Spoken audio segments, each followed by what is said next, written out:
The snow fell in thick, suffocating sheets against the taxi window, each flake a tiny executioner sealing my fate. I pressed my forehead against the cold glass, watching the Christmas lights blur into watercolor streaks of red and green as we pulled away from the house. No, not my house anymore.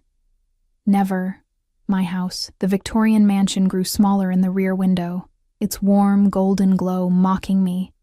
Every lit window a reminder of the family inside who'd just thrown me out like yesterday's trash. My phone buzzed in my trembling hands. Another text from Diana, my mother-in-law. "Don't bother coming back. You're not family. You never were." I tasted salt before I realized I was crying. "Where to, miss?" The driver's voice cut through my fog of misery. "Where to?" I had nowhere. My apartment was gone, sold when I'd moved into the Harrison estate 6 months ago, pregnant and stupidly hopeful. My parents were dead. My friends had slowly disappeared, absorbed into Marcus's world of country clubs and charity galas where I'd never quite fit. I was a waitress who'd accidentally gotten pregnant by a stockbroker's son, and his family had made sure I knew it every single day. "Just drive," I whispered, clutching my single suitcase. They hadn't even let me pack properly. Diana had stood in the doorway of what used to be my bedroom, arms crossed, her pearls catching the light like teeth. "You have 20 minutes. 20 minutes to pack up 6 months of my life. 20 minutes after they'd cornered me in the kitchen." Marcus standing silent while his mother did the talking. The pregnancy test had been negative. Again. 3 months of trying, of desperate hoping, of Marcus's disappointed sighs. And then Diana's cold pronouncement. "You're clearly infertile. Marcus deserves better. Someone from his own world who can give him children." The fact that I'd miscarried their grandchild at 8 weeks, alone, bleeding in a bathroom while they were at a Christmas party, didn't matter. I was defective, disposable. "Miss?" The driver's eyes found mine in the rearview mirror. "I need an address." My fingers moved automatically, scrolling through my contacts. Sarah. No, she was Marcus's college friend first. Jennifer. Worked for Harrison Investments. My thumb hovered over Emma's name. My last real friend. But she was spending Christmas in Vermont with her fiancé's family. The cold seeped through my thin coat. I had $43 in my wallet. My credit card was linked to Marcus's account. They'd probably already frozen it. I needed help. I needed someone who didn't know the Harrisons, who wouldn't judge, who might just care. I scrolled to a number I'd saved weeks ago. Danny Martinez, the contractor who'd renovated the Harrisons' pool house over the summer. He'd been kind, always greeting me when others looked through me like glass. We'd talked a few times, small conversations about music, about his daughter, about nothing important. He'd given me his number once, casual, friendly. "If you ever need anything, even just to talk." I hadn't called. It would have been inappropriate, but now... My vision blurred with fresh tears as I typed, "Danny, I know this is sudden, but I'm in trouble. I got kicked out and have nowhere to go. Please, I need help, even just for tonight. I'm so sorry to ask." I hit send before I could overthink it. The driver was getting impatient. "Lady, I can't just keep the meter running." 5 more minutes, I begged. "Please." The phone buzzed. Relief flooded through me, warm and desperate. "Address?" Thank God. I typed quickly. "I'm in a taxi near the Harrison estate in Riverside. I can meet you anywhere." 3 dots appeared, disappeared, appeared again. "Send your location. My driver will collect you. Don't move. Driver." That was oddly formal, but maybe Danny was working late, at a job site. I fumbled with my phone's location services and sent my PIN. The taxi had pulled into a 24-hour diner's parking lot, the neon sign buzzing, "Rosie's Eats." "I'll wait here," I told the driver, paying him with most of my cash. My hands shook as I counted out the bills. Inside the diner, the warmth hit me like a wall, the smell of coffee and grease, the clatter of dishes, the tired waitress behind the counter. It was familiar. Real.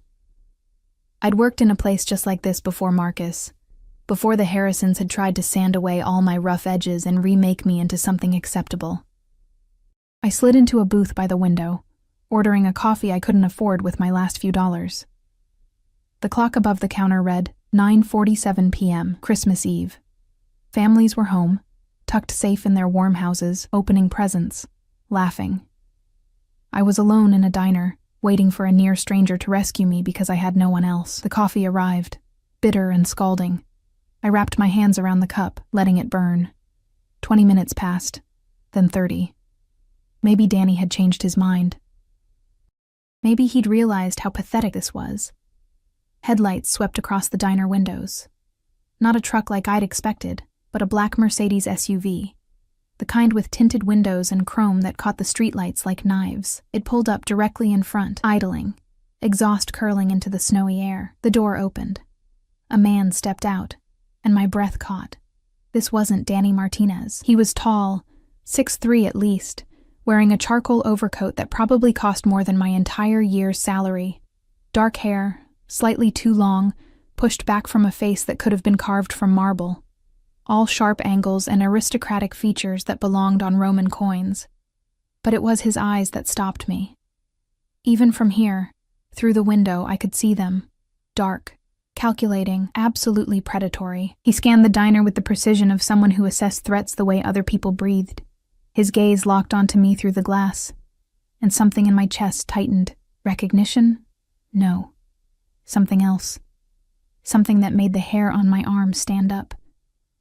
He moved toward the entrance with liquid grace, and that's when I noticed the second man. Bigger, broader, scanning the parking lot with a hand near his jacket in a way that suggested a weapon. A bodyguard. What kind of contractor needed a bodyguard? The door opened with a cheerful jingle that felt obscene given the sudden tension crackling in the air. The man in the overcoat entered, bringing with him the scent of expensive cologne, bergamot, and something darker, like smoke and secrets. Every person in the diner looked up. The waitress's smile faltered. The cook visible through the kitchen window went still. He walked straight to my booth. Elena Reyes? His voice was silk over steel, accented with something European, Italian maybe. Definitely not Danny's working-class Boston drawl. My mouth had gone dry. There's been a mistake. I was waiting for... You texted this number. He pulled out a phone. Not the cheap smartphone I'd expected, but something sleek, and probably custom. You said you needed help. I stared at the screen he showed me, my messages. My desperate plea for help. But the contact name above them didn't say Danny Martinez. It said D. Marchetti. Oh God, no. I'm so sorry, I stammered, my face burning. I grabbed the wrong number. I didn't mean... I'll just go... I started to slide out of the booth, grabbing my suitcase. His hand came down on the table, not touching me, but blocking my exit. I froze. Up close, he was even more intimidating, the kind of handsome that was almost frightening, made more so by the absolute authority in every line of his body. You're alone, he observed, those dark eyes traveling over me with unnerving precision. On Christmas Eve, with one suitcase and tears on your face. He tilted his head slightly. Where were you planning to go, Elena? How did he know my full name? I'd only signed the text with my first, I don't know you, I whispered. How do you have my number? Something flickered in his expression. Not quite a smile, but close. You gave it to me, 3 months ago, at the Riverside Children's Hospital charity gala. My mind raced back. The gala. I'd gone with Marcus, spent the whole night feeling out of place in a borrowed dress. I'd escaped to the balcony at one point, overwhelmed, and there'd been a man. We'd talked for maybe 10 minutes. He'd been charming, intense, had asked questions about my work at the hospital where I'd been volunteering. I'd mentioned I was trying to get funding for the pediatric wing. A week later, the hospital had received an anonymous donation of $2 million. You, I breathed. Me, he confirmed. His eyes hadn't left my face. And now you need help. It was an accident. A wrong number. I should what? He leaned back slightly, studying me like I was a puzzle he intended to solve. Go back out into the snow with nowhere to stay? With his gaze dropped to my suitcase. Clearly no resources. Shame burned through me. That's not your problem. No, he agreed. It isn't. The silence stretched. He should leave. I should apologize again, call an actual friend, figure something out. Instead, we sat there, the diner sounds fading into white noise around us. However, he continued, his voice dropping lower, I'm making it my problem. Why?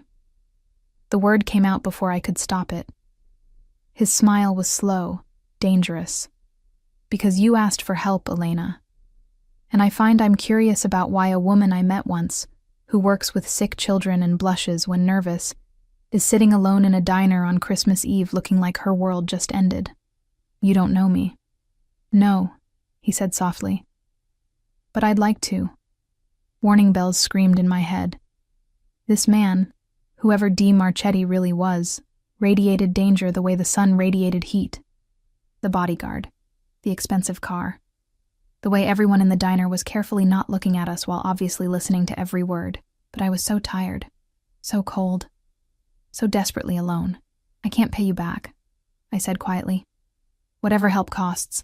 I have nothing. I'm not asking for payment. He stood, buttoning his overcoat with movements that were almost hypnotic in their precision. My driver is outside. You can come with me, or you can stay here. But decide now, Elena. I don't make offers twice. This was insane. Going with a stranger, a clearly dangerous stranger, into the night. Everything I'd ever been taught screamed at me to refuse, but what choice did I have? I looked at my suitcase, at my empty coffee cup, at the reflection of myself in the window. Pale, lost, alone. Okay, I whispered. His expression didn't change, but something shifted in his eyes. Satisfaction? Triumph? I couldn't tell. He offered his hand. I stared at it. Strong, elegant, with a platinum ring on his right index finger engraved with what looked like a family crest. I took it. His skin was warm, his grip firm but careful, like he was very aware of his own strength. He pulled me to my feet with effortless ease, and suddenly I was standing too close, my head barely reaching his shoulder, drowning in that scent of bergamot and smoke. Let's go, he murmured. The bodyguard materialized at the door, taking my suitcase before I could protest. The waitress wouldn't meet my eyes as we passed. Outside, the cold hit me like a slap, but Marchetti's hand was on my lower back, guiding me to the SUV where the driver already had the door open. The interior was warm, leather seats soft as butter. Marchetti slid in beside me, and the door closed with an expensive thunk that sounded like a vault ceiling. As the SUV pulled away from the diner, I caught a glimpse of my reflection in the tinted window. I looked small, fragile, completely out of my depth. Where are we going? I asked, my voice barely audible. Marchetti was typing something on his phone, his fingers moving with practiced speed. Without looking up, he answered, somewhere safe. That's not an answer. It's the only answer you need right now. He finally looked at me, and in the dim interior light, his eyes were almost black. You're exhausted, Elena.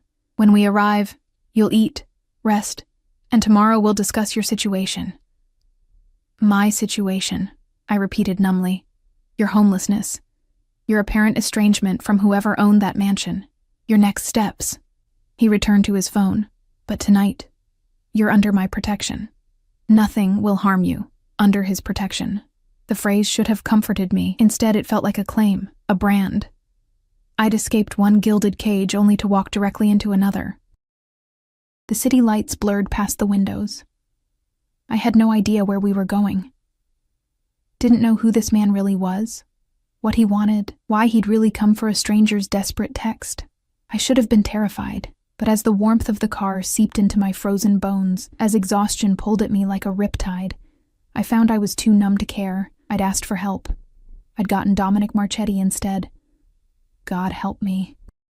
The SUV glided through streets I didn't recognize, leaving the familiar neighborhoods behind. I watched the city transform through the tinted windows, from suburban comfort to urban density, then into an area where the buildings grew taller, more imposing, their architecture speaking of old money and older power. We crossed a bridge, the river below black and restless, reflecting the city lights like scattered diamonds. Marchetti hadn't spoken since his last pronouncement. He sat with his phone, occasionally typing, his face illuminated by the blue glow. I studied him in stolen glances, the strong line of his jaw, the way his dark hair fell slightly across his forehead, the absolute stillness with which he held himself. Marcus had always been in motion, fidgeting, tapping his feet. This man existed in complete control, every movement deliberate, economical.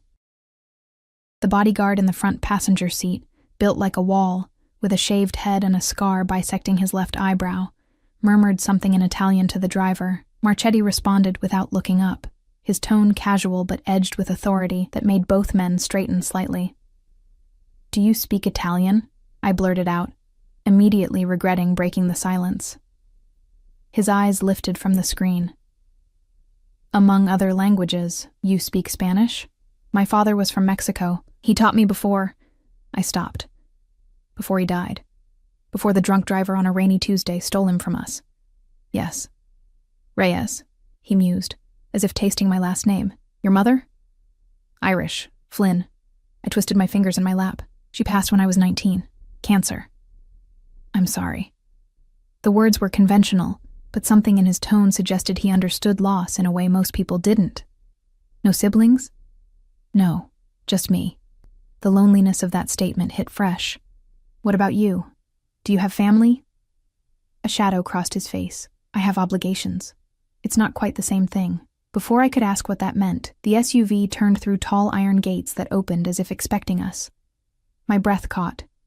We were entering an estate, not like the Harrisons' showy Victorian mansion, but something else entirely. The driveway curved through manicured grounds dusted with snow, leading to a modern structure of glass and steel and stone that seemed to grow from the hillside itself. Lights glowed from within, warm against the cold night, and I could see the city sprawling below us like a carpet of stars. "You live here?"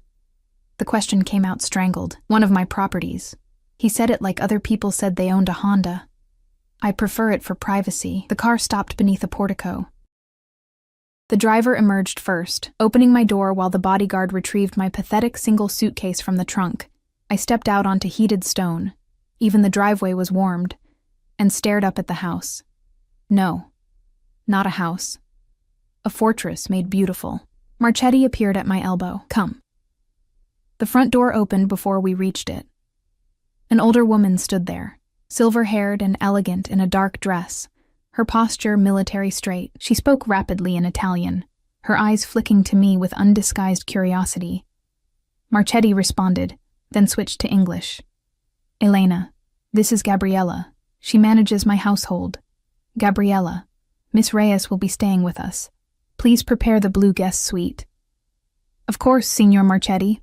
Gabriella's English was heavily accented but perfect. Her gaze swept over me, taking in my tear-stained face, my rumpled coat, my obvious distress, and something softened in her expression. "Benvenuta, signorina. Welcome." The interior stole what remained of my breath.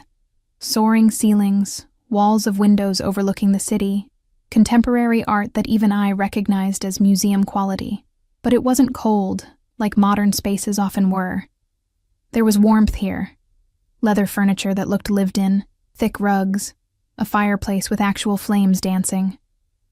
"I'll have dinner brought to your room," Marchetti said, already moving toward a hallway. "You need rest more than—" "No." The word surprised us both. I cleared my throat. "I mean, if it's not too much trouble, I'd rather not be alone right now." He studied me for a long moment, and I fought the urge to look away from that penetrating stare. Finally, he nodded. "The dining room, then. 20 minutes. Gabriella will show you where to freshen up." He disappeared down the hallway, the bodyguard following like a shadow. I stood there, lost, until Gabriella's gentle hand touched my arm. "Come, Kara. Let me show you to your room. You can wash, change if you like." Her eyes crinkled kindly. "Everything will look better after food and rest, see?" I followed her up a floating staircase made of wood and steel, down a hallway lined with photographs I didn't have time to examine. She opened a door onto a suite that was larger than my entire former apartment. Floor-to-ceiling windows, a bed that could sleep 4, a bathroom visible through an open door that gleamed with marble and chrome.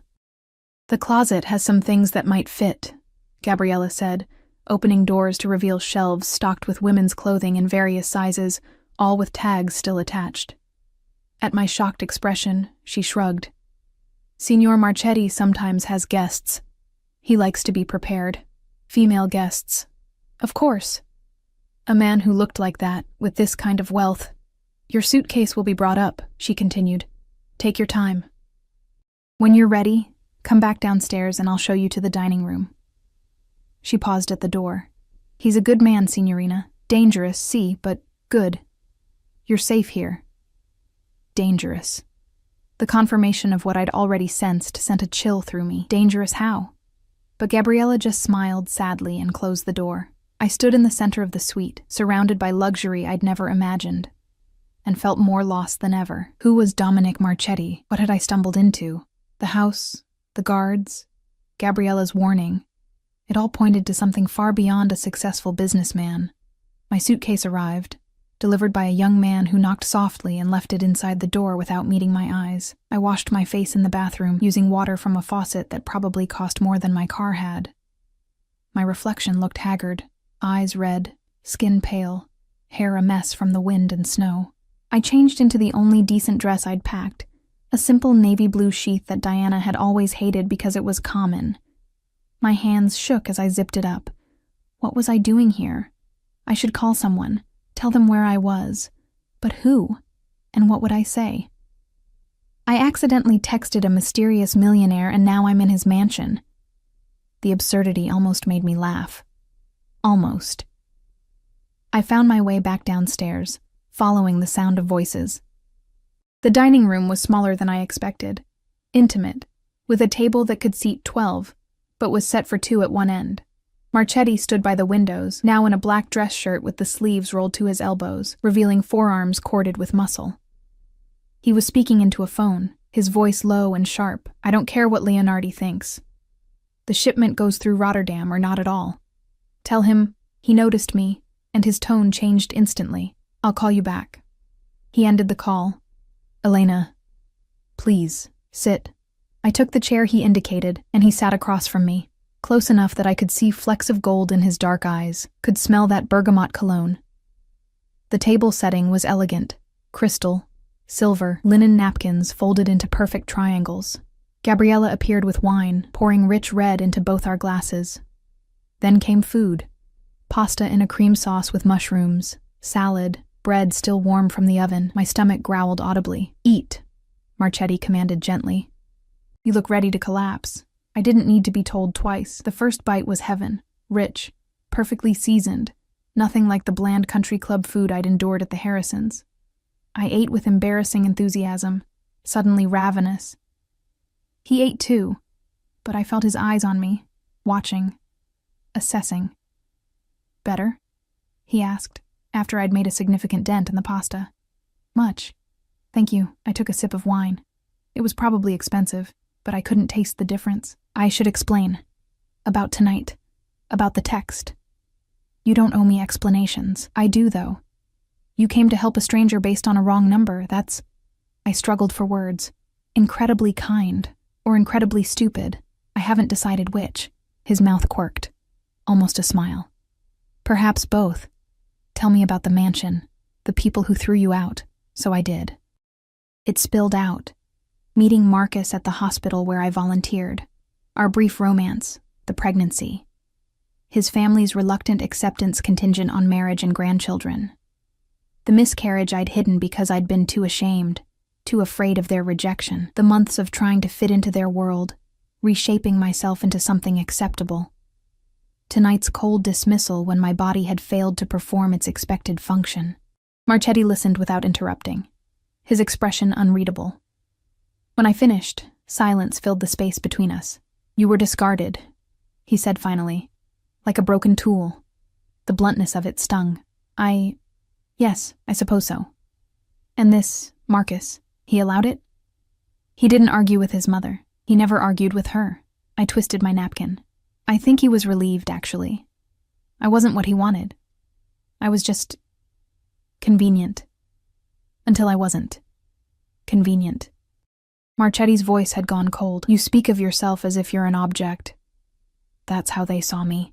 That's not what I asked. He leaned forward slightly. How do you see yourself, Elena? No one had ever asked me that. Not Marcus, not his family, not even my friends. I opened my mouth, closed it. How did I see myself? I don't know anymore, I whispered. Something flickered in his eyes. Anger, maybe, or recognition. Then we'll have to remind you. We? The word came out shaky. You're here now, under my roof. That makes you my responsibility. He said it with such finality, such authority, that I didn't know how to respond. Tomorrow, we'll retrieve your belongings from… Where did you work? Mercy General Hospital. I was a volunteer coordinator, but I also worked in the cafe part-time. Past tense. I'd probably lost both positions by now. The Harrisons wanted me to quit the cafe, said it was beneath their family, but I needed something that was mine, wise. He refilled my wine glass. And your apartment that you sold? Gave up the lease. I didn't have much anyway. It was a studio. Everything fit in my car, which I also sold because Diana said we didn't need 2 cars, and Marcus's BMW was sufficient. Saying it aloud, hearing how thoroughly I'd erased my own independence, made my cheeks burn with shame. I see. His jaw tightened. And now you have 1 suitcase and $40. 43, I corrected automatically, then wanted to sink through the floor. Sorry, that was accurate. His eyes held mine. I appreciate accuracy, Elena. Don't apologize for it. He stood abruptly. Come with me. There's something I want to show you. I followed him through the house to a room I hadn't seen before, a library with walls of books reaching to the ceiling, leather chairs, another fireplace. But he led me to the windows, to the view of the city spread below us. What do you see? He asked. Lights. Buildings. The city. Look closer. I did. From this height, I could see patterns. The grid of streets, the clusters of neighborhoods, the way some areas blazed with light while others remained dark, the river cutting through like a black vein.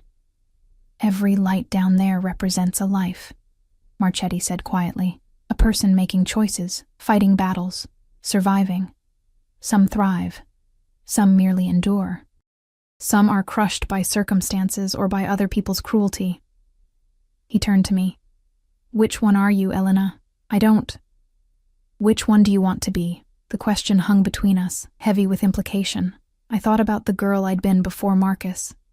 Independent, working 2 jobs to make rent, volunteering because it mattered, not because it looked good on a society page. When had I lost her? I want to thrive, I said, surprised by the strength in my voice. I want to matter. Good. He was standing very close now, close enough that I had to tilt my head back to maintain eye contact. Then starting tomorrow, you rebuild. New job, new life, new Elena, but stronger this time, unbreakable. I can't ask you to. You're not asking. I'm offering. His hand came up, and for a breathless moment I thought he might touch my face, but he simply gestured to the city. I have resources, connections. I can help you stand on your own feet again. If you'll let me. Why? The question I'd asked before, asked again. Why do you care about a stranger's problems? His expression shifted, became almost vulnerable, because 3 months ago, a woman in a borrowed dress who didn't belong at that gala came outside and talked to me like I was human. Not a name or a reputation or a use. Just a person. He paused. Do you know how rare that is, Elena? I shook my head, mesmerized by the intensity in his eyes. Very rare. His voice dropped to almost a whisper. You saw me and didn't flinch, didn't calculate what you could gain. You just talked. About children who needed help, about your dreams for the hospital wing, about everything except yourself. A ghost of a smile. I found it refreshing. I still don't understand why that means. I collect beautiful things, he interrupted. Art, books, people sometimes. Not to own them, but to protect them. To give them space to become what they should be. His gaze held mine. You're beautiful, Elena. Not just physically, though you are, but in the way you care, the way you persist despite being beaten down. I want to protect that, help it flourish. My heart was pounding so hard I was sure he could hear it. This was insane. Men like Dominic Marchetti, wealthy, powerful, dangerous, didn't rescue random women out of altruism. There had to be a price. There was always a price, but I was so tired of being afraid. So tired of being small. "Okay," I breathed. "Help me, please." Triumph flashed across his face, quickly masked, then it settled. "Tomorrow we begin." He checked his watch. Platinum, probably worth more than a year of my salary. "For tonight, sleep. Gabriella will show you back to your room." As if summoned, Gabriella appeared in the doorway. "Come, Kara.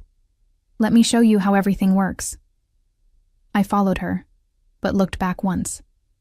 Marchetti stood by the window, silhouetted against the city lights. And for a moment he looked almost lonely. Powerful. Yes.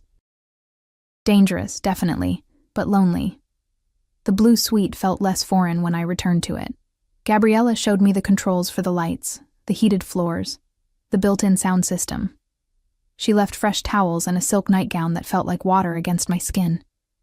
"If you need anything, press this button." She indicated an intercom panel. "Someone will come. Always." When she left, I stood in the bathroom and stared at myself in the mirror. The same face, but something had shifted. In my eyes, maybe. A spark of something I'd thought the Harrisons had extinguished. I showered, letting the hot water wash away the day's humiliation, and slipped into the silk nightgown. The bed was impossibly soft, the sheets crisp and cool. I should have felt uncomfortable sleeping in a stranger's house, in his expensive bed, wearing his provided clothes. Instead, for the first time in months, I felt safe. I was drifting toward sleep when my phone buzzed. "Marcus. Mother told me what happened. I'm sorry. I'll send you some money. Where should I wire it?" "Too little. Too late." I deleted the message without responding. Another buzz. Unknown number. "Sleep well, Elena. Tomorrow, everything changes." Marchetti. He had my number. Of course he did. I'd texted him first. But seeing those words on my screen, knowing he was somewhere in this house, thinking of me, I should have felt threatened, trapped. Instead, I felt anticipated, valued, claimed. I pulled the covers up to my chin and closed my eyes, and for the first time in a year, I smiled as I fell asleep.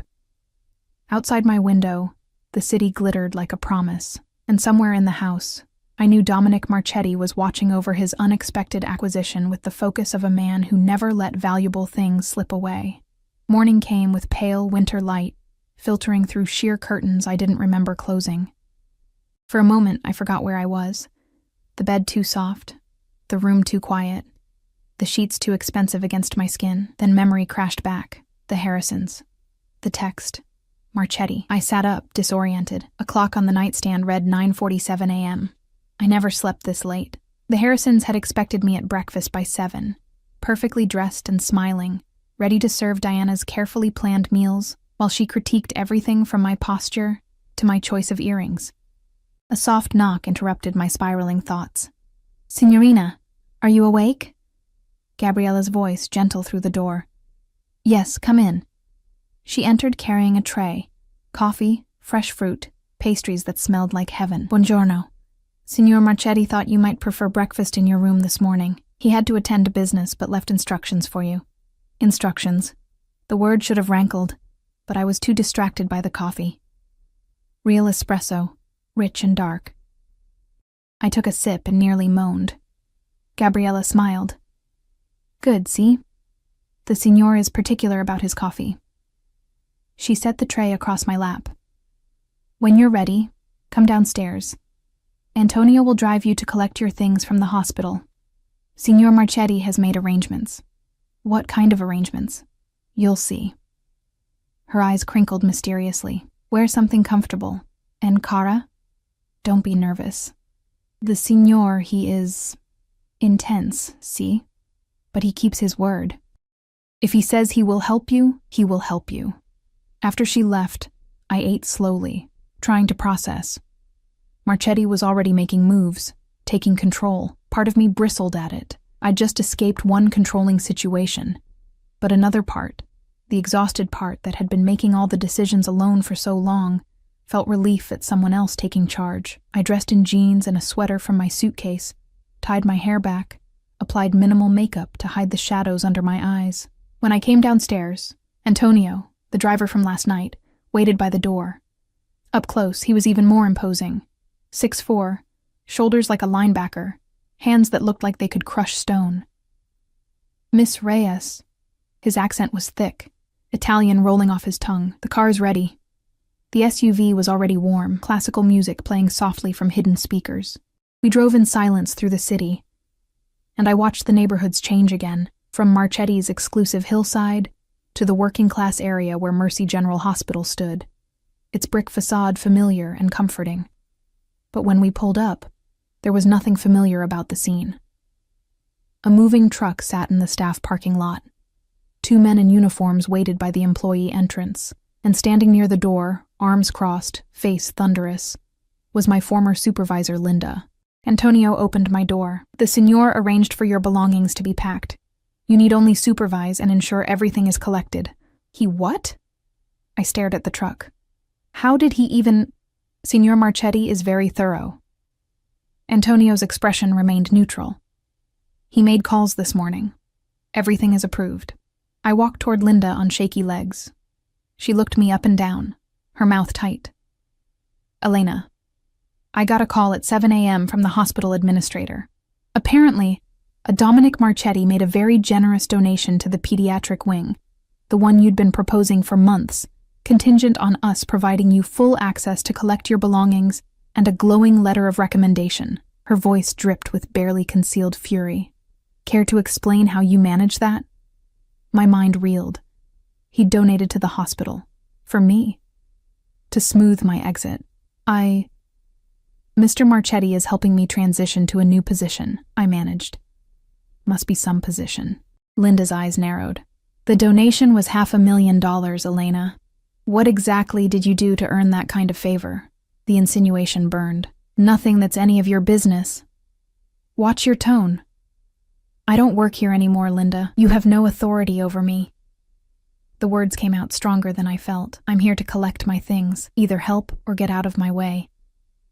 Her face flushed red, but she stepped aside. The movers followed me to my old office, a closet-sized space near the volunteer coordinator's desk. I'd had so little here. A coffee mug, some photos, files on the volunteer programs I'd built from nothing. The movers packed it efficiently while Linda watched, seething.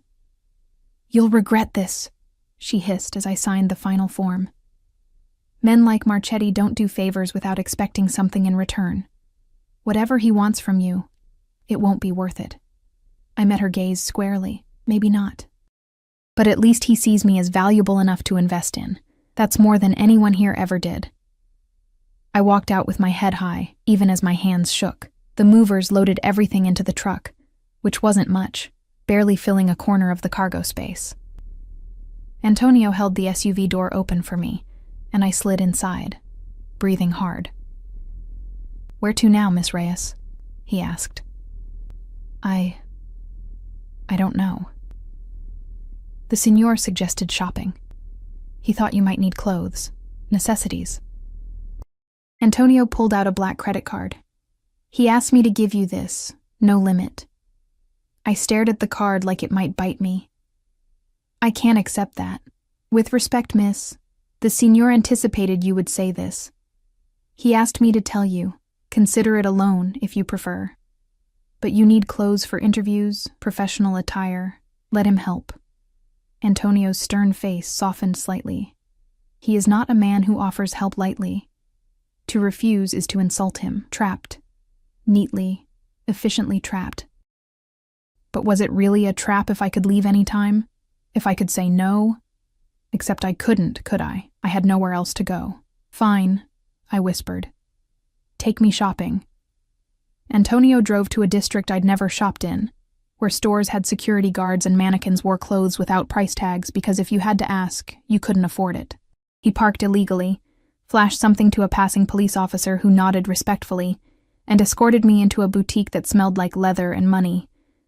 A saleswoman descended immediately, her smile bright and practiced. "Welcome. How can I help you today?" She needs a complete professional wardrobe, Antonio said before I could speak. Interviews, business meetings, quality pieces. Charge everything to this. He handed over the black card. The woman's eyes widened slightly at whatever name was on the card. Of course. Right this way, miss. For the next 2 hours I was measured, draped, consulted, and dressed like a doll. Suits in charcoal and navy, silk blouses, wool trousers, dresses that skimmed my figure without being inappropriate. Shoes. Real leather. Italian. The kind that cost more than my monthly rent used to be. A coat. Cashmere. In a deep burgundy that the saleswoman insisted brought out my complexion. I stood in front of the mirror in one of the suits, perfectly tailored, making me look competent and expensive, and barely recognized myself. Beautiful, the saleswoman breathed. Your husband has excellent taste. He's not my... I stopped. What was Marchetti to me? Benefactor? Savior? Something else entirely? Thank you. The bill came to over $8,000. I felt sick watching the saleswoman ring it up, but Antonio remained impassive, signing the receipt with a flourish. Bags and boxes filled the SUV. We hit 2 more stores, one for cosmetics and toiletries, another for what the assistant called essentials, but what I recognized as designer lingerie that made my face burn. Antonio waited outside that store, at least. By the time we returned to Marchetti's estate, it was past 3. The house seemed different in daylight, less imposing, more beautiful. Floor-to-ceiling windows revealed views of the winter landscape, the city beyond, the river cutting through it all like a silver ribbon. Gabriella met us at the door, directing staff I hadn't seen before to carry everything upstairs. The senior called. He'll be home by 6 for dinner. He asks that you join him. Her eyes swept over the shopping bags. Good, you needed these things. In my room, I unpacked slowly, hanging the new clothes beside my pathetic old wardrobe. The contrast was stark, my worn jeans and cheap dresses looking even shabbier next to Italian wool and French silk. I was staring at it all when my phone rang. Unknown number. Hello? Elena? Marchetti's voice smooth and dark. Antonio tells me the shopping was successful. You didn't have to do all that. The donation, the clothes. I did what was necessary. A pause. Sounds of traffic in the background. You'll need professional attire for the interviews I've scheduled. My heart stopped. Interviews? 3 potential positions. Tomorrow at 10, 1, and 3. All nonprofit organizations that could use someone with your experience and compassion. I've sent the details to your email. He said it so casually, as if rearranging someone's entire life was routine. Unless you'd prefer something different. No. Nonprofit is perfect. But Marchetti... Dominic. What? Call me Dominic. We're past formalities, don't you think? His tone shifted, became more intimate. After all, you're living in my home, wearing clothes I provided. It seems appropriate. The possessiveness in his voice should have alarmed me. Instead, heat pooled low in my stomach. Dominic, then.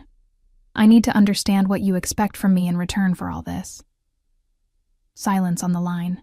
Then, carefully, what do you think I expect, Elena? I don't know. That's the problem. I twisted the phone cord. No, there was no cord. I was pacing. Men don't do this without wanting something. So what is it? What do you want? Honest answer? Please. I want to see you flourish. His voice dropped lower. I want to watch you become everything the Harrisons tried to crush out of you. I want to give you the tools and freedom to be extraordinary. A pause. And yes, I want you close, under my protection, where I can ensure no one ever discards you like garbage again. My breath caught. That sounds like possessiveness. It is. He didn't apologize for it. I told you, Elena, I collect beautiful things, but I don't cage them. I give them space to grow, to shine. All I ask is that you let me, and if I want to leave, then you leave. I won't stop you. But something in his tone suggested he didn't believe I would. The door is always unlocked. This isn't a prison. Then what is it? A sanctuary. For as long as you need it. Traffic sounds faded. He must have reached his destination. I have to go. I'll see you at dinner. Wear the blue dress. The one from the boutique on 5th. He hung up before I could respond. I found the dress. Sapphire silk that fell to just above my knees, elegant without being revealing. Of course he'd know exactly which dress, exactly which store. He seemed to know everything, control everything. But as I showered and dressed, as I dried my hair and applied the expensive makeup that actually made me look awake, I couldn't muster the fear I knew I should feel. Because for the first time in a year, someone was investing in me. Seeing potential. Believing I was worth the effort, even if his motives weren't entirely pure. I was applying lipstick when Gabriella knocked. The signor is home. He's waiting in the dining room. My hands trembled slightly as I smoothed down the dress. This felt like more than dinner. It felt like a turning point, a commitment to whatever strange arrangement we were building. I found him by the windows again, but this time he'd changed. Dark slacks, a white shirt with the collar open, revealing a glimpse of his throat. He turned when I entered, and the way his eyes traveled over me made my skin flush. "Perfect," he murmured. "Come, sit." Dinner was more elaborate than last night. Multiple courses, each paired with wine. We talked about the interviews, about my background, about my dreams for working with nonprofits. He listened intently, asked questions that showed he actually cared about the answers. But underneath the civilized conversation, tension hummed. In the way his eyes lingered on my mouth. In the way my pulse jumped when his hand brushed mine, reaching for the wine. In the way the air seemed to thicken between us. After dessert, he stood. "Walk with me." We went outside onto a terrace I hadn't seen before, overlooking the grounds. The night was cold but clear, stars visible despite the city lights. He draped his jacket over my shoulders without asking, and I was enveloped in his scent, his warmth. "Thank you," I said quietly. "For today. For everything. Don't thank me yet." He stood close, not touching but present. "Elena, I need you to understand something." "What?" He turned to face me fully. "I'm not a good man. The things I do, the world I operate in, it's not clean. It's not safe. People fear me for reasons that have nothing to do with money or social status." My throat went dry. "Are you trying to scare me away?" "I'm trying to be honest." His jaw tightened. "You walked into my life by accident, but I'm choosing to keep you here. I want you to know what that means before you go to these interviews tomorrow, before you build a new life with my help. Because once you're tied to me, even tangentially, you're in my world. Under my protection, yes, but also in my shadow." "I don't understand what you're saying." He stepped closer. "I'm saying that Dominic Marchetti isn't just a businessman. I'm saying that the people who work for me, who fear me, who obey me, they do so because I've built an empire on things that would horrify you. And I'm saying that despite all of that, I want you anyway. Here. Close. Mine." The word mine hung in the air between us. "What kind of empire?" I whispered. His smile was sharp, dangerous. "The kind that operates in shadows. The kind your Harrisons would clutch their pearls over." He touched my face then, finally, his thumb tracing my cheekbone. "But the kind that protects what's mine with absolute ruthlessness. I should run." Every instinct screamed it, but I stood frozen, caught in his dark eyes. "I'm giving you a choice, Elena. Tomorrow, you go to these interviews. You get a job. Build your independence. You can use my resources and then leave. Cut ties. Build a life far from me." His hand slid to cup my jaw. "Or you can stay. Accept my protection, my help, my attention. But know that if you stay, I won't let you go easily." "That sounds like a threat." "It's a promise." My heart hammered against my ribs. "And if I stay, what do you get?" "You. Simple, direct, devastating. In whatever capacity you're willing to give. As a project, as a protege, as..." He paused, something hungry flashing in his eyes. "As something more, if you choose." "This is insane."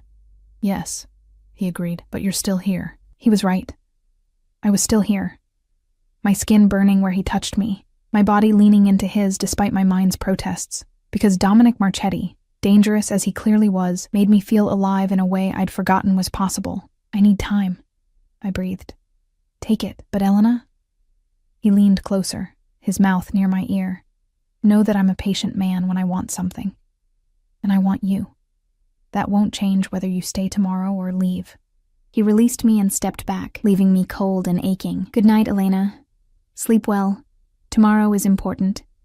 He walked back inside, leaving me alone on the terrace with my racing heart and impossible choice: stay in the sanctuary with the wolf, or run back into a world that had already chewed me up and spit me out.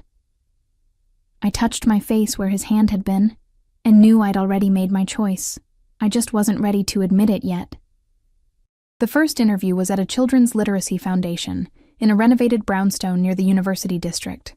I arrived 15 minutes early, wearing the charcoal suit that made me look competent and expensive, my hair pulled into a professional twist. Antonio had driven me, idling outside in the black SUV like a silent guardian. The director, Margaret Chen, was a woman in her 60s with kind eyes and ink-stained fingers. She welcomed me into an office crammed with books and children's artwork, offered tea, and we talked for an hour about my experience, my vision for volunteer programs, my ideas for expanding their reach to underserved communities. "Your references are impeccable," she said, reviewing the letter from Mercy General that Linda had been forced to provide. "And Mr. Marchetti spoke very highly of you when he called." My stomach tightened. "He called you?" "Yesterday. Made a generous donation and suggested we interview you for our coordinator position." Margaret smiled warmly. "But I want you to know, the donation doesn't guarantee you the job. I hire based on merit. Your ideas about integrating literacy programs with after-school care are exactly what we need. When can you start?" I blinked. "You're offering me the position, if you want it. 25 an hour, full benefits, room for advancement. You'd be managing our volunteer network and developing new programs." She extended her hand. "What do you say?" I shook it, dazed. "Yes. Absolutely yes." Walking back to the SUV, I felt lighter than I had in months. A real job, one I'd earned through my own merit, even if Dominic had opened the door. Antonio held the car door, his stern face almost approving. "Good news, Miss Reyes?" "Very good." I slid into the warm interior, grinning. "I got the job. The senor will be pleased." The second interview was at a women's shelter, and the third at an immigrant resource center. Both went well, both made offers, but my heart had already chosen the Literacy Foundation. Working with children, building programs that mattered, it felt right. It felt like returning to myself. I called Dominic from the car after the final interview. He answered on the first ring. "Elena, how did it go?" "I got 3 job offers." I couldn't keep the excitement from my voice. "I'm taking the position at the Chen Literacy Foundation. I start next Monday." "Excellent choice. Margaret is a good woman. She'll mentor you well." Pride colored his tone. "This calls for celebration. I'm sending a car to collect you at 7. Wear something elegant." "Dominic, you don't have to. I want to. Let me celebrate your success, Elena." Please, the please undid me. This powerful man, asking rather than commanding. "Okay. Thank you." Back at the estate, I found a box on my bed. Inside, wrapped in tissue paper, was a dress. Emerald green silk that shimmered when I lifted it. Elegant and sophisticated without being overly revealing, a note in strong, slashing handwriting. "For tonight. D." He'd known I'd succeed, had already planned to celebrate. I should have been unsettled by his presumption. Instead, warmth bloomed in my chest. Gabriella helped me with my hair, sweeping it into an elegant updo that exposed my neck and shoulders. The dress fit perfectly, hugging my curves before flowing to mid-calf.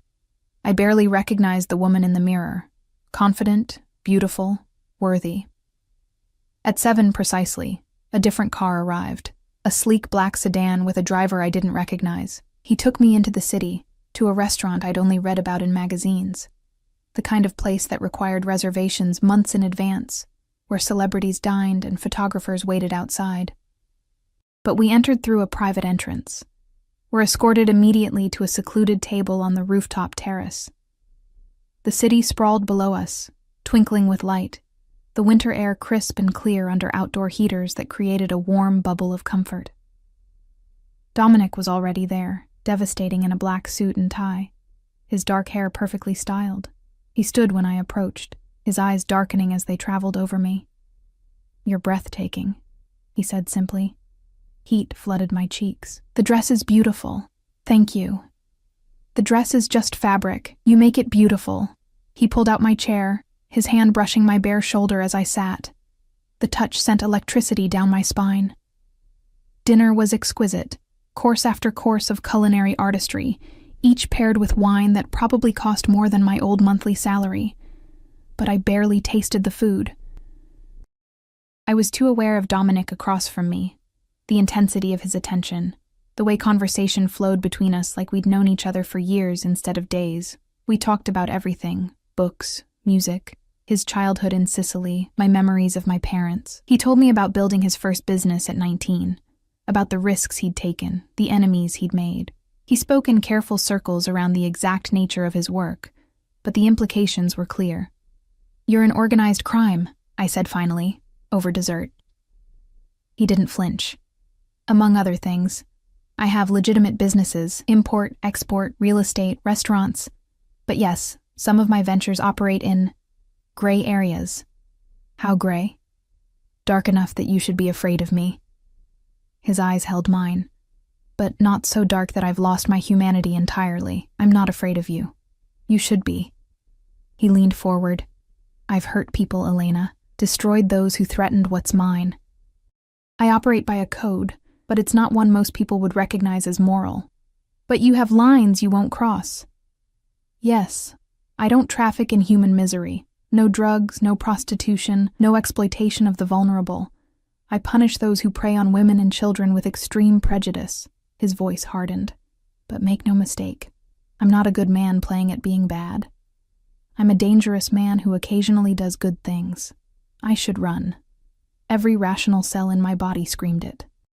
But I thought about the donation to the hospital, the job opportunities he'd created, the way Gabriella spoke of him with respect rather than fear, the way he'd protected me without asking for anything in return.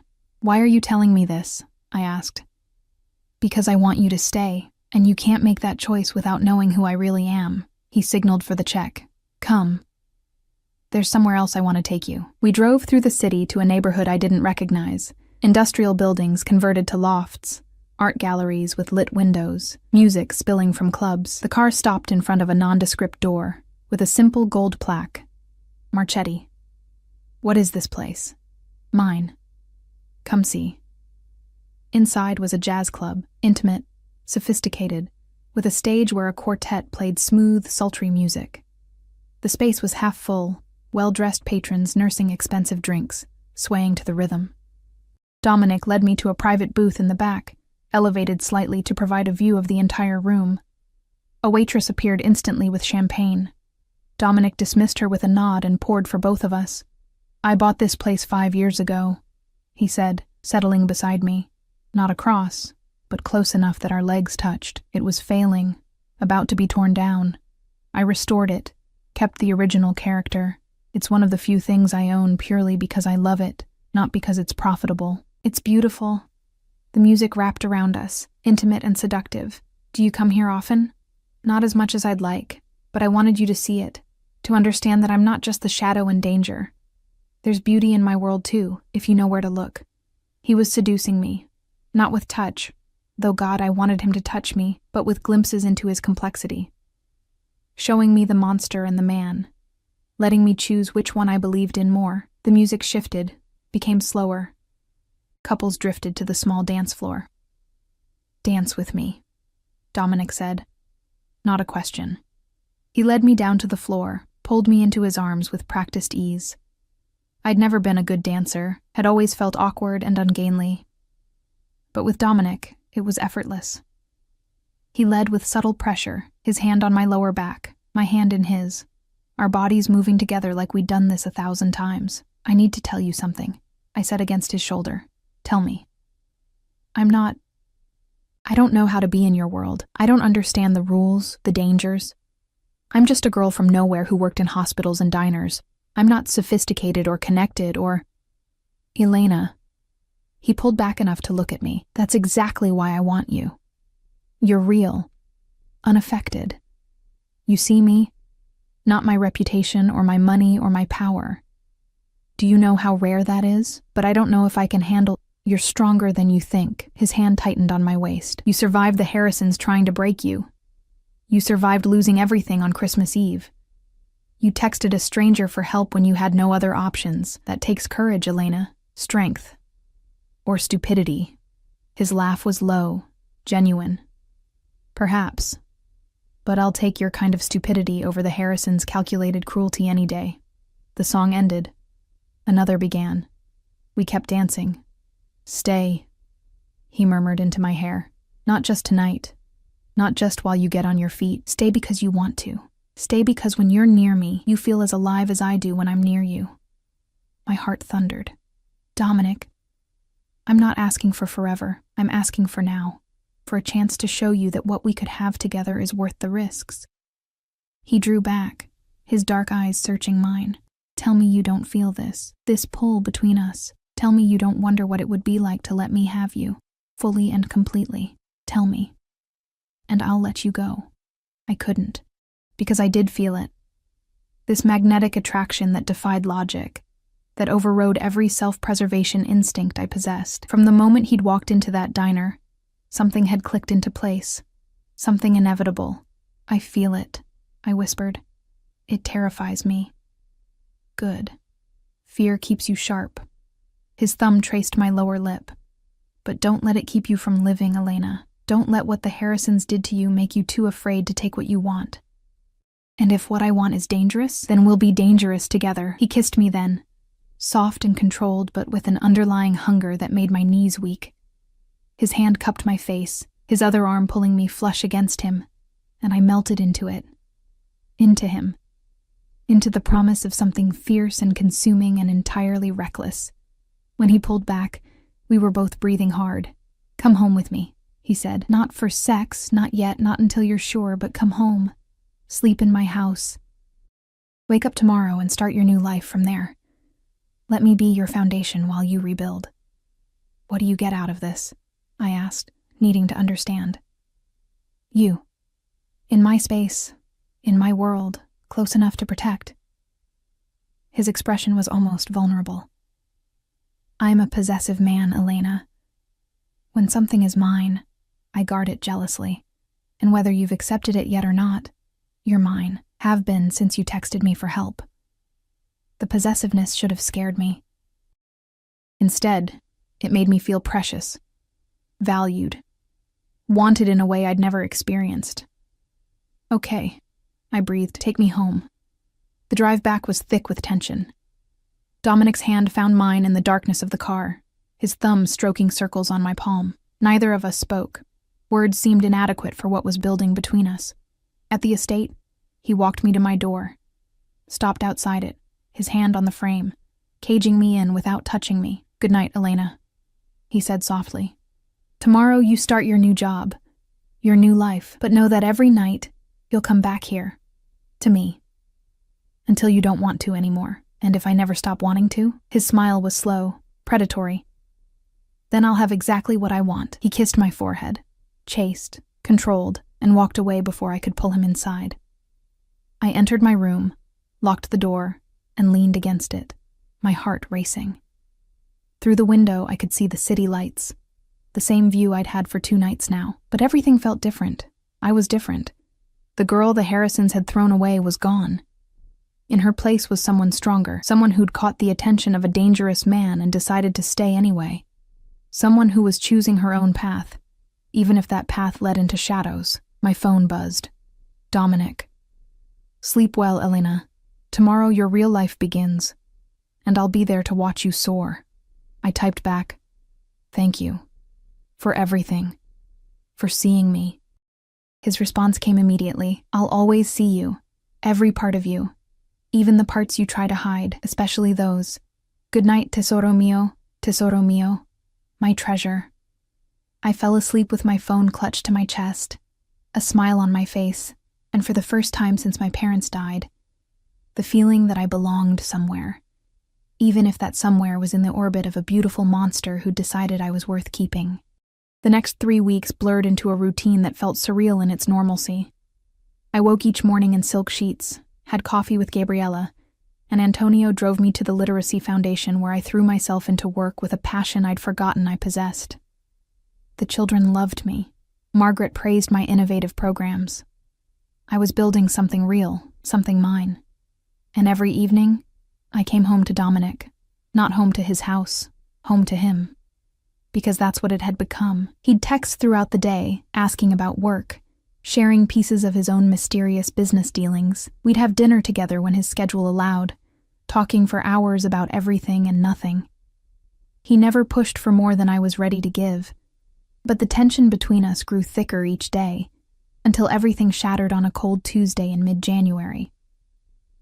I was reviewing volunteer applications in my office when my phone rang. Unknown number. Elena Reyes. A woman's voice, cultured and cold. Yes? This is Diana Harrison. We need to talk. My blood turned to ice. I have nothing to say to you. Even if it concerns Marcus, he's in trouble, Elena. Serious trouble. And you're the only one who can help him. I should have hung up. Should have blocked the number and forgotten the Harrisons existed. But something in Diana's voice, actual fear, not her usual condescension, made me pause. What kind of trouble? Not over the phone. Meet me at Café Noir in 1 hour. Please, Elena. I'm begging you. She hung up before I could respond. I stared at my phone, conflicting emotions warring inside me. Marcus had let his mother throw me out without a fight, had watched me pack my life into a suitcase and said nothing. I owed him nothing. But curiosity and some stupid, lingering attachment made me agree. I texted Dominic. Diana Harrison just called. She wants to meet. Says Marcus is in trouble. I'm going to hear her out. His response was immediate. No, don't go alone. I'm sending Antonio. I need to do this myself. Elena, if the Harrisons are involved, it's dangerous. Wait for me. I'll be there in 20 minutes. But I was already grabbing my coat. Already walking out. I needed to do this on my own terms. Needed to prove I wasn't the helpless girl they'd discarded. I texted back. I'll be fine. It's a public cafe. I'll call you after.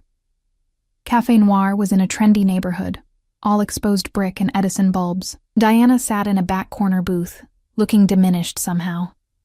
Her usual armor of designer clothes and pearls seemed like a costume now. Her face was drawn, makeup unable to hide the exhaustion. I slid into the booth across from her. You have 5 minutes. Thank you for coming. She clasped her hands on the table. They trembled slightly. I know we treated you abominably. I know you have every right to hate us. But Marcus is in danger, and you're the only one who might be able to help. What happened? He got involved with the wrong people. Gambling debts. He owes $200,000 to, she paused, her voice dropping, to very dangerous men. They've given him 1 week to pay, or they've made threats, Elena. Terrible threats. Despite myself, concern flickered. Marcus was weak, not evil. Go to the police. We can't. These men, they have connections. And Marcus, her voice broke. He's my son. My only child. Please, I know Dominic Marchetti has been helping you. Everyone knows. He's powerful, connected. If you asked him, if you explained... Understanding crashed over me like cold water. You want me to ask Dominic to make Marcus's debt disappear. Or to negotiate. Or to scare these men into backing off. I don't know, I just hear spilled down her perfectly made-up face. Please, Elena, I'm begging you. I'll do anything. I'll apologize publicly. I'll give you money.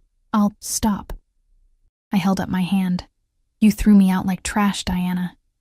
You treated me like I was worthless, like I was contaminating your precious family. And now you want me to use my connection to save Marcus? I know how it sounds, but he's my son. Her voice cracked completely. Please. You have a kind heart, Elena. It's why Marcus fell for you in the first place. Don't let my cruelty turn you into someone who lets an innocent man suffer, innocent. Marcus, who'd stood silent while his mother eviscerated me, who'd never defended me, never fought for me, but who'd also never been deliberately cruel, just weak.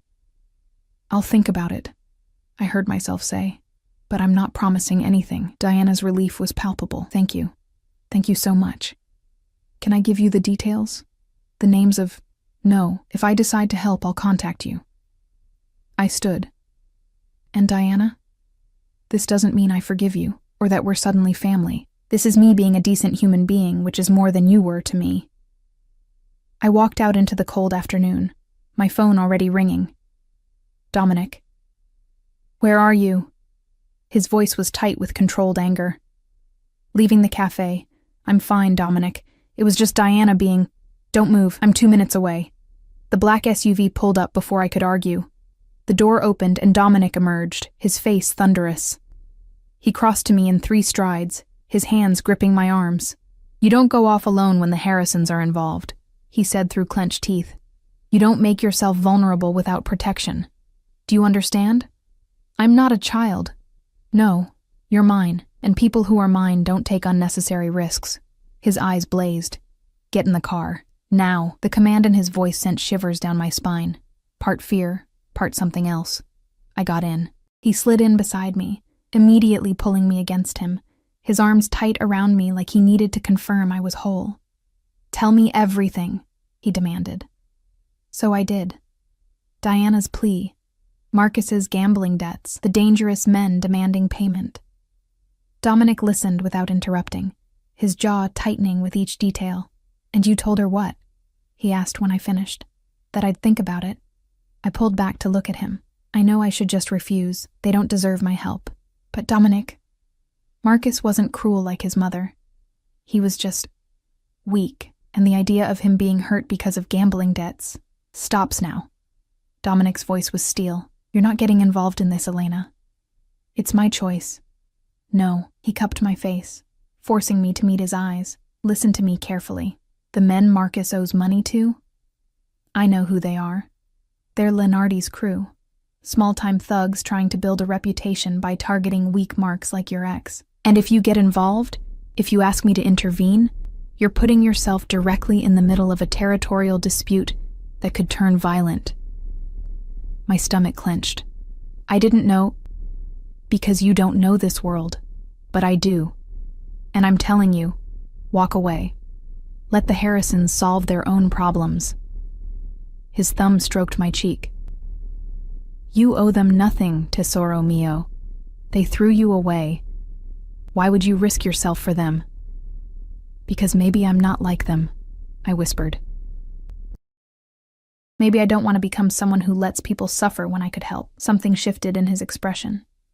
Pride, maybe. Or resignation. You're going to ask me to help them anyway, aren't you? I don't know. Maybe. I searched his face.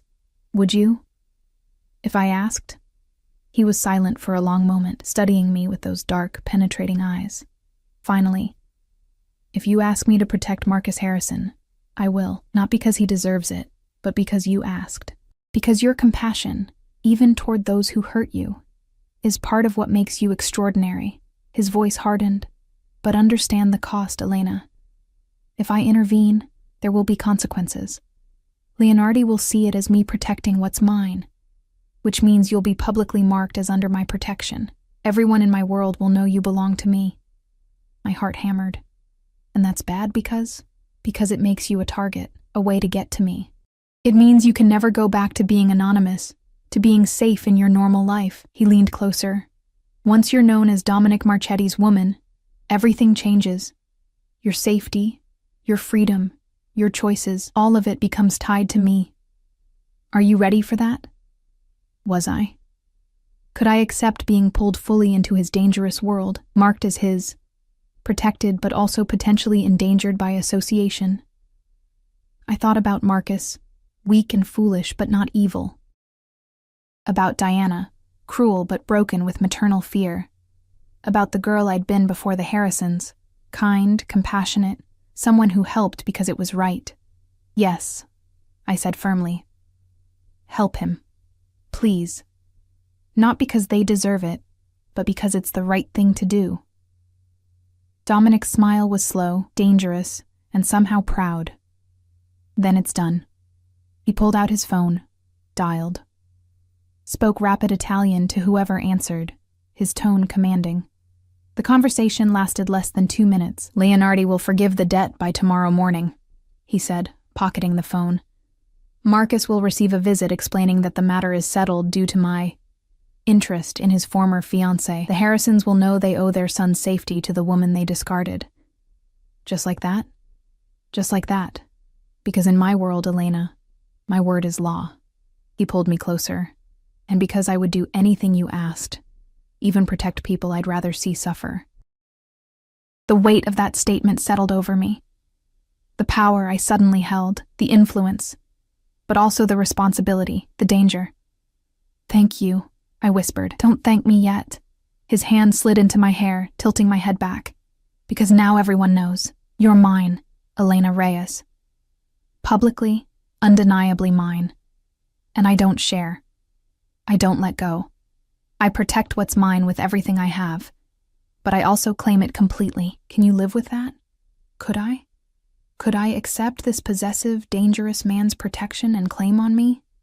Could I thrive in his shadow while building my own light? I thought about the past 3 weeks. The job I loved, the confidence I'd regained, the way Dominic looked at me like I was precious and powerful simultaneously, the way I felt alive for the first time in years. "Yes," I breathed. "I can live with that." He kissed me then, not gentle like before, but claiming, consuming. His mouth devoured mine, his hands possessive on my body, and I kissed him back with equal fervor. All the tension of the past weeks exploded into this moment, this surrender, this mutual claiming. When we broke apart, both breathing hard, his eyes were black with want. "Tonight," he growled. "No more waiting. Tonight you're mine completely." Heat pooled low in my belly. Yes. The drive back to the estate was charged with anticipation. Dominic's hand stayed on my thigh, possessive and promising. When we arrived, he dismissed the staff with a terse command, took my hand, and led me upstairs. Not to my room, to his. His bedroom was masculine, sophisticated. Dark colors, expensive furniture, floor-to-ceiling windows overlooking the city. But I barely noticed the decor. I only saw him, stripping off his jacket and tie with deliberate movements, his eyes never leaving mine. "Last chance, Elena," he said softly. "Once we cross this line, there's no going back. You'll be mine in every way. Are you sure?" I answered by crossing to him, reaching up to unbutton his shirt with trembling fingers. "I'm sure." What happened next was a blur of sensation. His hands, his mouth, the way he worshipped every inch of me like I was sacred, the way he made me feel powerful and vulnerable simultaneously, claimed and cherished. The way we came together with an intensity that bordered on violent, both of us desperate and demanding and absolutely certain. Afterward, wrapped in his arms in his massive bed, the city lights glittering through the windows, I felt complete. Like all the broken pieces the Harrisons had shattered had been reformed into something stronger, more beautiful. "I love you," Dominic murmured into my hair. "I know it's too soon. I know it's intense. But I need you to know. This isn't just protection or possession. I love you, Elena Reyes. Your strength, your compassion, your refusal to become bitter despite everything. I love you." Tears pricked my eyes. "I love you too. God help me, I do." His arms tightened. "Then stay. Not as a guest, not as a temporary arrangement. Stay as my partner, my equal, your what?" He pulled back to look at me, his expression vulnerable in a way I'd never seen. "My wife. Eventually. When you're ready. Build your life here, with me. Let me protect you while you shine. Let me love you while you love the world." It should have been too much, too fast. But it felt inevitable, like everything had been leading to this moment since I'd sent that desperate text on Christmas Eve. "Okay," I whispered. "I'll stay." His smile was brilliant, transforming his dangerous face into something almost boyish. "Then tomorrow we make it official. I'll have papers drawn up, protection put in place. You'll be untouchable, Elena, mine to protect, mine to love, mine to cherish," I suggested, laughing through tears. "Worship," he corrected, and kissed me again. 3 months later, I stood in the Literacy Foundation's new wing, funded by an anonymous donation that Margaret didn't need to know came from my fiancé. Watching children stream through for our after-school program, my program, the one I'd built from nothing. My ring caught the light, a simple platinum band with a single perfect diamond, not ostentatious, but unmistakably expensive, a claim and a promise. My phone buzzed. Dominic, dinner at home tonight? I have a surprise for you. Me. What kind of surprise? Him. The kind that involves you, me, and the new house I just bought in Tuscany for our honeymoon. Come home soon, tesoro mio. I'm impatient. I smiled, warmth flooding through me. Home. Not his house. Not my temporary refuge. Home. Margaret poked her head in. Elena, the mayor's office called. They want you to speak at the Literacy Summit next month about our program's success. Really? Pride swelled in my chest. Really? You've done amazing work here. We're lucky to have you. She paused. I heard through the grapevine that you're getting married. Congratulations. Thank you. I touched the ring. It's unconventional, but it works for us. The best relationships usually are. Margaret smiled knowingly. Just remember, you're not defined by who you're marrying. You're Elena Reyes, brilliant coordinator, child advocate, and force of nature. Don't lose that in anyone's shadow. I won't, I promised. And meant it. Because Dominic didn't want me in his shadow. He wanted me beside him, shining my own light while he protected the space for me to do so. It was complicated, dangerous, and absolutely unconventional. But it was ours. That evening, I came home to rose petals leading from the front door to the dining room, where Dominic waited with champagne and plans for our future. We talked about the Tuscany house, about expanding my programs internationally, about the family we might have someday. Later, in bed, his arms around me and the city glittering below, I thought about the girl who'd sat crying in a taxi on Christmas Eve, lost, discarded, alone. She seemed like a different person now, someone from another life, because I wasn't that broken girl anymore. I was Elena Marchetti to be. I ran literacy programs that changed children's lives. I was loved by a dangerous man who'd kill for me, but also encouraged me to be extraordinary. I had a home, a future, a purpose. The Harrisons had thrown me away thinking I was worthless. They'd been wrong. I'd landed in the arms of a monster who saw my value and guarded it jealously. And in doing so, I'd found myself again, stronger, fiercer, more whole than I'd ever been. What are you thinking? Dominic murmured sleepily. That I'm grateful, I whispered. For the wrong number. For you coming to save me. For everything. He kissed my temple. I didn't save you, tesoro. You saved yourself. I just gave you the space to do it. Maybe he was right. Maybe I had saved myself, with his resources and protection as tools rather than crutches. Either way, the girl who'd been kicked out on Christmas had become a woman who'd built an empire of her own, not of money or power, but of purpose and love and absolute certainty that she belonged exactly where she was, in the arms of a beautiful monster who'd chosen to be her sanctuary and who she'd chosen to make her home.